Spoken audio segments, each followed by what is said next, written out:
ever get that little moment of doubt when you're trying to pick between each, every, or all? Oh, definitely. You're not alone there. Yeah, they seem simple, but they can actually be, real sticking points in English. It really can. Subtle differences.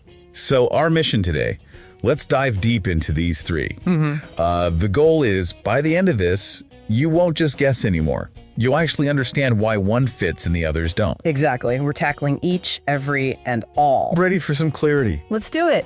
It's quite interesting how these small words carry such different weight. Yeah, how so? Well, think about, say, each guest received a party favor. Okay. Versus every guest received a party favor. They sound pretty similar on the surface.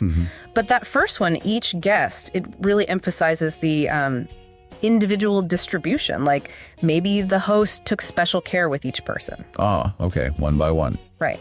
While the second one, every guest, feels more about the completeness. Everyone got one, period. Okay, let's unpack each first then. So like those party favors, if you say each guest, you're kind of picturing handing one out, then another, then another. Precisely. It's that one by one focus. Like each member of the team contributed to the win. Right. That really highlights the individual effort, doesn't it? Every single person's part. It does. Or think about, I need to call each of my clients today. Okay. Yeah. That suggests a sequence, right? Individual calls. Yeah. Probably more personalized. So each gives this feeling of distributed action or a one-to-one thing within a bigger group. Exactly. That focus on individuality. It's actually quite important sometimes, in legal contexts maybe, where you need to be clear about each party's specific role. Right. Now the grammar thing, you mentioned each kind of pairs with singular nouns and verbs. Yes, that's cute. So you'd say each decision was difficult, not each decision were difficult. Correct. But wait, that's a bit confusing. If each refers to multiple people, like each member or each client, why the singular verb? Ah, that's a great point. It seems counterintuitive, but the singular verb actually reinforces that idea of considering them one at a time. Oh, I see. Even though there are many members, Right. the grammar focuses on the individual instance. It's Yeah. like you're mentally saying, this one was difficult and this one was difficult, Yeah. and so on. Okay, like zooming in on one person at a time within that group. That makes sense. All right, so let's shift to every. Now, every also talks about all the members of a group, right? Yes, it does. But the focus shifts. How so? Less individual. Exactly. Instead of that one-by-one picture, every looks at the group more as a whole, kind of. Yeah. Generally, it's more of a sweeping statement. Okay, give me an example. Think about every morning I have a coffee. Right, you're not detailing Tuesday morning versus Wednesday morning. No, it's just the general routine. It applies to all the mornings in that pattern. Or like, every child loves candy.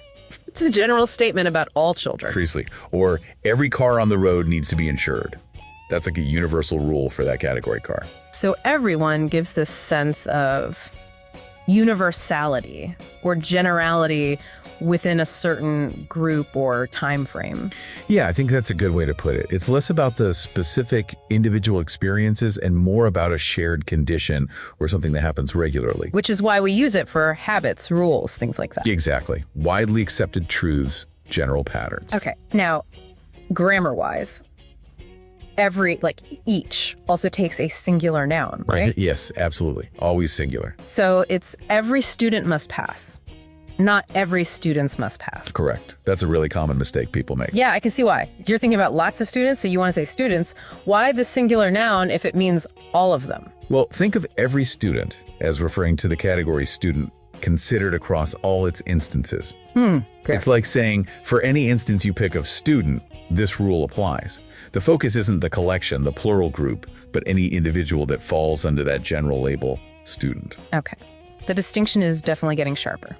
Let's move on to all. Right. Now, with all, we're definitely talking about the entire group, right? Like zero exceptions. Yes, the whole lot. But here's the big difference, isn't it?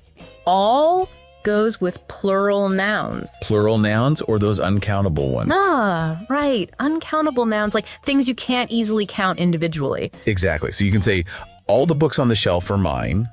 Books is plural. Okay. Or you could say, all the sand on the beach. Sand is uncountable. You can't really count the grains easily. Right. So all signifies the total amount or the complete group seen as one whole unit. It often emphasizes that completeness. No exceptions allowed. And the verb. With plural nouns, all usually takes a plural verb. Yeah. Generally, yes. All the lights are working because lights is plural.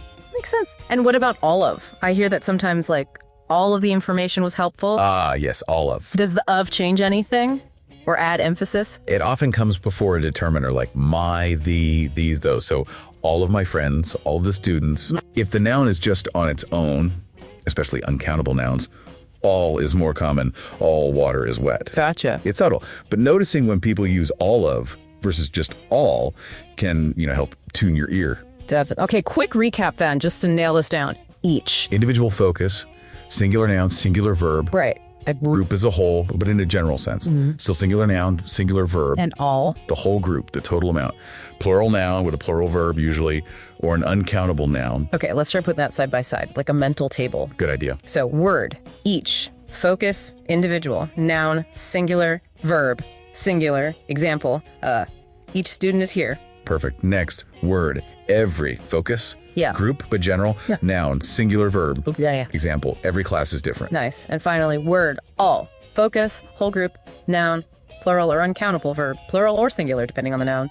Example, all the cookies are gone. Yeah, that comparison really shows how each and every, even though they refer to all members, keep that singular grammar. It's a different kind of allness than the word all. Right. It's about your mental picture, isn't it? Are you seeing things one by one? That's each. Or thinking about the general category? That's it. Or seeing the whole pile together? That's all. Okay, I think we're ready. Time for a quick test for you listening. See if you can slot in each, every, or all into these blanks. Ready. Pay attention to those clues we talked about. The noun, the verb, the overall meaning. They'll point you in the right direction. Okay, first one. Ready. Of the windows were open. What do you think? Each, every, or all? Windows is plural. Where is plural? So? It's gotta be all. All of the windows were open. Talking about the whole set. Exactly. Okay, number 2.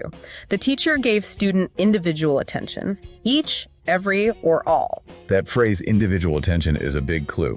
Point straight to each. The teacher focused on them one by one, gave each student. Perfect. Sentence number 3. I check my emails hour. Each, every, or all? This sounds like a routine, a regular interval. Yeah, So it's the general pattern. I check my emails every hour. you got it. Okay, last one. Of the information you provided was very helpful. Each, every, or all? Okay, information.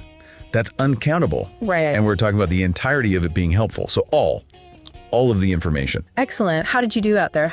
Hopefully that little quiz helped things, click into place. Yeah.